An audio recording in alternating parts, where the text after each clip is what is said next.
दोस्तों आज हम पढ़ने वाले हैं मंगलम पाठ के प्रथम पाठ पीयूषम। इसमें दो किताब चलता है, एगो पीयूषम भाग 2 द्वितीय पाठ है, एगो पीयूषम भाग 1 प्रथम पाठ है ना। तो हम पढ़ने वाले हैं पीयूषम भाग द्वितीय पाठ पढ़ने वाले हैं ना। पहले सबसे पहले ये जानेंगे मंगलम। मंगलम का मतलब क्या होता है? मंगलम का मतलब होता है कल्याणकारी, है ना। किसी भी काम को हम लोग करते हैं तो शुभ माना जाता है ना, उसको कहते हैं कल्याणकारी। तो इसमें जानेंगे मंगलम पाठ के 5 मंत्र हैं, 5 श्लोक है। पांचों श्लोक के बारे में पहले जानेंगे कि 5 मंत्र है, उसका क्या क्या नाम है जी। 5 मंत्र हैं मंगलम पाठ में। पहला है ईशावास्य, दूसरा है कठोपनिषद, तीसरा है मुंडक उपनिषद, चौथा है मुंडक उपनिषद, पांचवा है श्वेताश्वतर उपनिषद, है ना।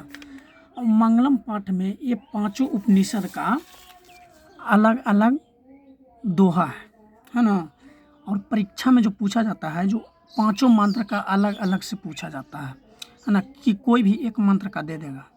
तो पहले प्रथम पाठ के, है ना, प्रथम मंत्र के बारे में जानते हैं। कह रहा है क्या मंगलम पाठ में? देखिए कह रहा है हिरण्मयेन पात्रेण सतस्य पिहितम मुखम तत्व पुष्णा ब्रीनु सत्य धर्माय दृष्टिये। देखिए पहले कहता है हिरण्मयेन पात्रेण। हिरण्मयेन का मतलब होते हैं सोने के जैसा पात्र। सतस्य पिहितम मतलब होता है सत्य का मुख, है ना। सतस्य पिहितम यानी कि सत्य का मुख है जो ढका हुआ है किससे? हिरण्मयेन पात्रेण से, यानी कि सोने के जैसा पात्र से, है ना। सत्य का मुख क्या है? ढका हुआ है। अपिहितम यानी कि ढका हुआ, है ना। हिरण्मयेन पात्रेण सतस्य पिहितम मुखम यानी कि सोने के जैसा पात्र से सत्य का मुख है जो ढका हुआ है। तत्व पुष्णा ब्रीनु सत्य धर्माय दृष्टि, है ना। तत्व मतलब होता है छोटा सा सूक्ष्म आत्मा जिसको बोलते हैं ना। सत्य को जानने के लिए, सत्य को दृष्टि को देखने के लिए, है ना। सत्य धर्मवान व्यक्ति जो हैं, सत्य धर्माया यानी कि सत्य के धर्म पर, सत्य के रास्ता पर चलने वाले और देखने वाले व्यक्तियों के लिए, है ना, कह रहा है अपिहितम यानी सत्य अपिहितम मुखम तत्व पुष्णा ब्रीनु सत्य धर्माय दृष्टि, है ना। सत्य का मुख है जो हटा दे, किसके लिए? जो सत्य के रास्ते पर चल रहा है। सत्य धर्माय दृष्टि, सत्य के रास्ता पर जो व्यक्ति चल रहा है उसके लिए, है ना, सत्य का मुख क्या करे? हटा दे, है ना। फिर कहता है अर्णो अन्यान महतो महियान। अर्णो अन्यान का मतलब होता है अणु से भी अणु, सूक्ष्म से भी सूक्ष्म। महतो महियान, महतो मतलब होता है महान से भी महान, महियान मतलब महान से भी ज़्यादा महान, है ना। यानी अणु सूक्ष्म से भी सूक्ष्म और महान से भी महान क्या है? आत्मा है ना। आत्मस्य जंतुर निहृतो गुहायाम तम क्रतु पश्यति बीत शोको धातु प्रसाद महिनात्मान ना। कह रहा है कि सूक्ष्म से भी सूक्ष्म और महान से भी महान क्या है? आत्मा है। और आत्मा है जो जंतु निहितो गुहायाम, आत्मा है जो जीव जंतु के हृदय रूपी गुफा में क्या है? मौजूद है। गुहायाम मतलब होता है गुफा, और जंतु निहितो मतलब होता है जीव जंतु। जैसे मान लो कि जानवर क्या है? एक जीव जंतु है, उसमें भी प्राण है। हम लोग व्यक्ति हैं, उसमें भी प्राण है ना। यानी कि जिसमें जान है उसमें आत्मा है ना। यानी आत्मस्य जंतु निहितो गुहायाम यानी कि आत्मा है जो जीव जंतु की हृदय रूपी गुफा में क्या है? मौजूद है। तम क्रतु पश्यति बीतसो को, है ना। तम क्रतु मतलब होता है उसको, पश्यति बीतसो को, बीतसो को मतलब होता है बीतसो की, जिसको बोलते हैं मुनि ऋषि, है ना। मुनि ऋषि को क्या बोलते हैं? बीतसो की। जैसे हम लोग तो बीतसो की नहीं ना है ना। मुनि ऋषि जो है, जो मोह माया से दूर रहते हैं, घर से अलग रहते हैं, उसको क्या कहते हैं? बीतसोकी कहते हैं ना। हम लोग नहीं बीतसोकी है। तो वही कहता है तम क्रतु पश्यति बीतसो को धातु प्रसाद महिमाना मातमना। मतलब कहता है कि बीतसोकी पुरुष पर, बीतसोकी पुरुष पर, बीतसोकी पुरुष पर, है ना, प्रभु की महिमा कृपा महान होती है ना, हम लोग पर नहीं, विश्व की पुरुष पर है ना प्रभु की कृपा ज़्यादा होती है ना। जो जंगलों में रहते हैं, शोक रहित होकर डायरेक्ट आत्मा को देखते हैं, उसको बोलते हैं विश्व की। फिर कहता है सत्य में वजयते नान्यता। सत्य में जयते मतलब सत्य की जीत होती है ना। सत्य में वजयते मतलब सत्य की जीत होते हैं, नान्यता झूठ की नहीं। सत्येन पंथा विततो देवयाना है ना। सत्येन पंथा, पंथा मीन्स क्या होता है, रास्ता होता है। और सत्येन मतलब सत्य के रास्ता पर है ना देवता लोग क्या करते हैं, चलते हैं। सत्य के रास्ता पर से ही देवता लोग का मार्ग विस्तार किया गया है। येन क्रमण्यस्य हाप्त कामा, हाप्त कामा मतलब होता है उसको है ना। यत्र मतलब होता है यहाँ, तत् सतस्य पर निधानम मतलब कहता है कि सत्य की जीत होती है, झूठ की नहीं। सत्य का रास्ता है ना देवलोक तक फैला हुआ है। सत्य का जो रास्ता है जो देवलोक तक फैला हुआ है ना, उसी को जानकर है ना, उसी को जानकर, किसको जानकर, सत्य को जानकर है ना।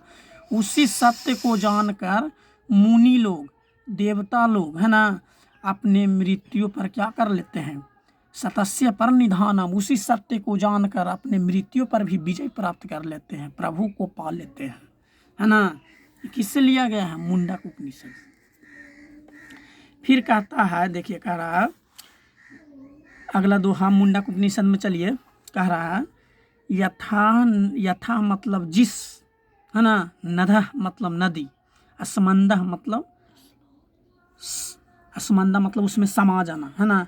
जिस प्रकार से नदी है ना अपने नाम और रूप को छोड़कर है ना, नाम रूपे विहायाम यथा नदया असमंदमाना समुद्रे गच्छन्ति नाम रूप विहाया तत्विद्वाना नाम रूप विमुक्ता प्रातपरः पुरुषपैति दिव्यम। कह रहा है कि जिस प्रकार से नदी अपने नाम और रूप को छोड़ करके समुद्र में मिल जाती है, ठीक उसी प्रकार से विद्वान लोग जो हैं, जो अपने नाम और रूप को छोड़कर, मोह माया को छोड़ करके है ना परम पुरुष परमात्मा को जान करके उसमें क्या हो जाते हैं, विलीन हो जाते हैं है ना। उसमें क्या हो जाते हैं, विलीन हो जाते हैं। एक मिनट रुकिए।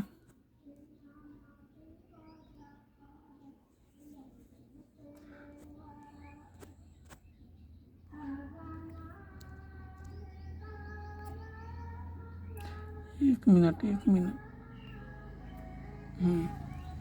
है ना, उसमें क्या हो जाते हैं, विलीन हो जाते हैं। अगर मान लो कि समुद्र का जो पानी है किसी नदी में जाकर के मिल जाता है, या जो मान लिया जाए कावेरी नदी, गोदावरी नदी है ना, विभिन्न प्रकार के नदियां हैं, मान लो कि समुद्र में मिल जाएगा, तो समुद्र में मिल जाएगा तब पता चलेगा कि कौन सा नदी का पानी कौन है, जे नहीं पता चलेगा। तो वही कह रहा, जिस प्रकार से नदी है जो अपने नाम और रूप को छोड़ करके विहाया मतलब उसमें विलीन हो जाना, नाम और रूप को छोड़ करके है ना समुद्र में मिल जाती है, ठीक उसी प्रकार से विद्वान लोग हैं जो अपने नाम और रूप को छोड़ करके परम पुरुष परमात्मा को जान करके उसमें क्या हो जाते हैं, विलीन हो जाते हैं।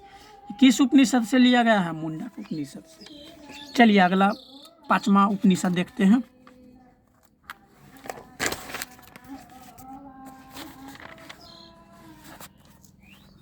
पांचवा उपनिषद है श्वेताश्वतर उपनिषद। फिर कहता है, देखिए इसमें कह रहा है कि वेदामेंत पुरुष महानतम। वेदामेंत मतलब होता है वेद, वेदामेंत मतलब वेदों को जानकर, आदित्य वर्ण है ना। वेदामेंत पुरुष महानतम आदित्य वर्ण तमसा प्रस्तात् मतलब कह रहा है कि वेद आदित्य वर्ण सूर्य के समान दिव्य रूप में विराजमान है। कह रहा है कि वेद आदित्य वर्ण, वेद अहमेंत पुरुषम आदित्य वर्ण तमसः प्रस्तात्, कह रहा है कि वेद आदित्य वर्ण है जो सूर्य के समान दिव्य रूप में क्या है, विराजमान है ना। फिर देखिए तुमेव विद्यतु मृत्युमेति नान्य पंथा विद्यमान मतलब कह रहा है, अर्थात उसी प्रकार से पूर्ण रूप से, पूर्ण स्वरूप से वेद को ब्रह्मा का ध्यान करके, है ना, वेद को ब्रह्मा को ध्यान करके, है ना, और परमेश्वर को जान करके तुम्हें मतलब तुमको आदित्य वे तुम मृत्यु में ती नान्य पंथा विद्या नाया, मतलब कह रहा है कि उसको परमपिता परमेश्वर को जान करके, है ना, उस रास्ता पर, पंथा मतलब होता है रास्ता पर चल करके, है ना, अपने मृत्यु पर क्या कर लेता है, विजय प्राप्त कर लेता है। आदित्य वर्ण मतलब होता है परमपिता परमेश्वर होता है आदित्य वर्ण। तामसा मतलब होता है प्रस्ताव, मतलब ठीक उसी रास्ता पर चल करके, है ना, अपने आप में क्या कर लेता है, मृत्यु पर विजय प्राप्त कर लेता है ना। ठीक है, तो आज के लिए इतने भर रह देते हैं। और ये पांचों मंत्र है, जो पांचों मंत्र का यही श्लोक हो गया। चलिए ठीक है, अगला अथी में देखते हैं।